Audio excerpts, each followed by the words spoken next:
So mga ka-wonders, kakatapos lang namin kumain. Ang sarap ng ramen doon, no? Lusog-lusog. Masarap na. Masarap na masarap pa. Masarap pa.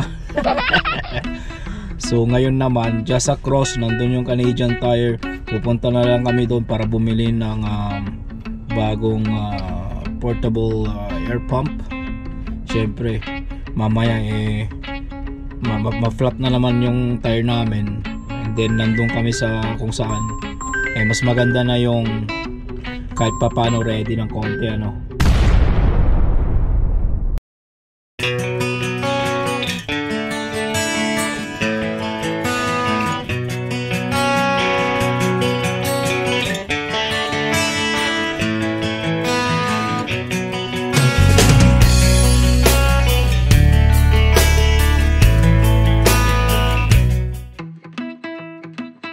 Alright mga ka-wonders, nandito na kami ngayon ulit sa sasakyan. So kakatapos lang namin mag Canadian Tire at saka bumili din ng konting beer ramen or beer.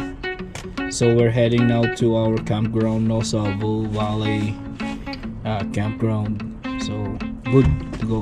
So dito kami sa Calgary, ano, south side.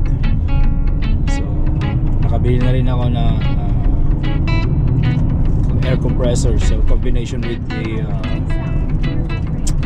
na may booster na rin siya. So tapos may Michael, hintay talaga tayo. Nag-hazard sa gilid ng highway, pasaway. Okay lang yan. Yan ang batas ng kalsada. So guys, isang oras pa ang aming travel time, no, mula dito sa Calgary. So see you soon. Magsi-set up kami pag umuulan, habang umuulan. Set up ng camp tent, no. Okay guys, bye for now.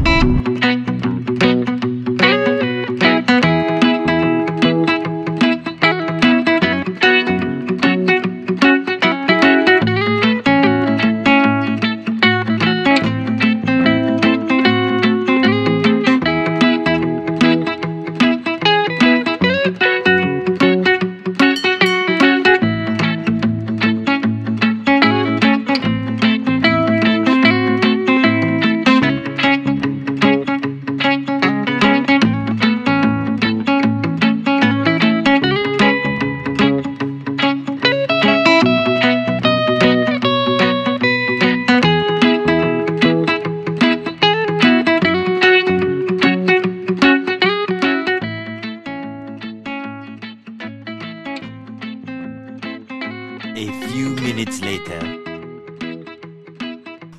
Buo na naman yung aming washroom. Sige lang. Yun yung kanilang bahay.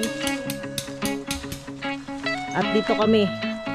Sa sasakyan lang. Yan. Ayusin natin mamaya yung bahay-bahayan namin. Galit na naman si Commander Robot.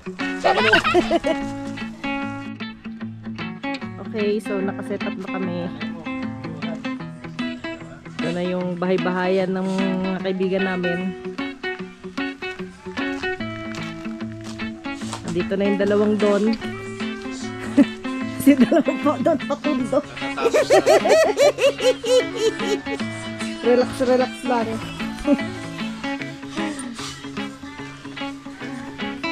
Doon yung isang kaibigan namin. Sa kabilang side naman sila. Sa kabilang campsite. Kasi hindi pwedeng malaking group sa isang campsite. So nagdalawang campsite kami ngayon. Ito yung paligid dito. Yan. At napapaligiran kami ng bundok. Medyo maulan. 2 hours later. Mga kawander, dito na kami ngayon sa aming munting bahay-bahayan. Medyo magulo.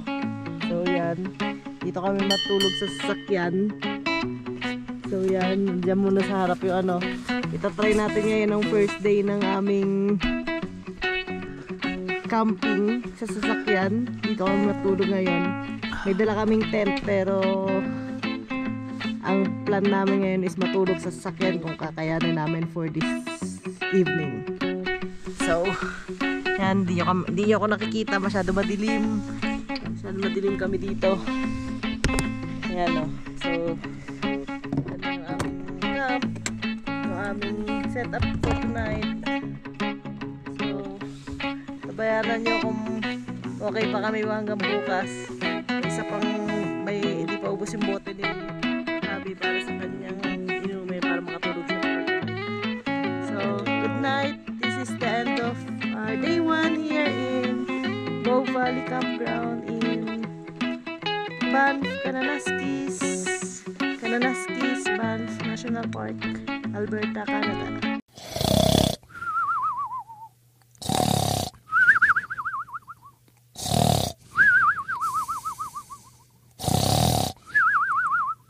Morning mga ka-wonders. So nag-survive kami buong gabi, ano. Hindi naman ganoon kalamig. Wala nga kaming heater kasi yung kuryente namin wala, sumabog yata. So yung heater namin hindi namin napakinabangan.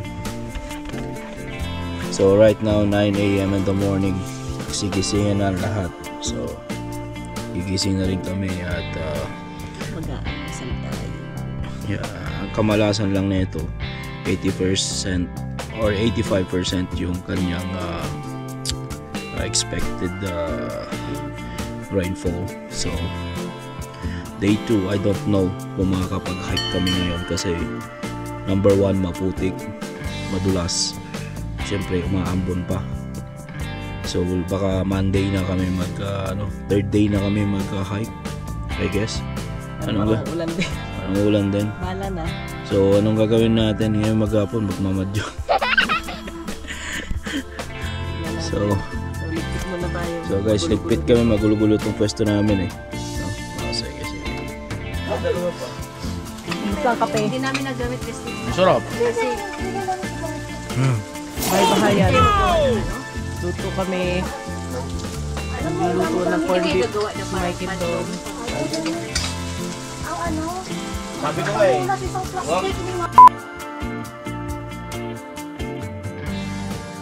So guys, good morning. So day 2 namin. So preparing kami. Nandito pa rin kami sa Bow Valley campground, no? So alis na kami. Papunta na kami sa aming hiking area. Pero maulan. Napakalakas ng ulan. Hindi pa naman malakas. Tamang no? Ano bang tawag mo dyan? Di ba bagsak yan? So bagsak yung ulan. Pero mag-hiking pa rin kami, mga pasaway. Pero ito medyo lang, moderate lang. Moderate hiking lang to. Dito sa may grassy lake. So banatan na natin to bago pa banatan ng iba. So update namin kayo pag-akyat sa bundok.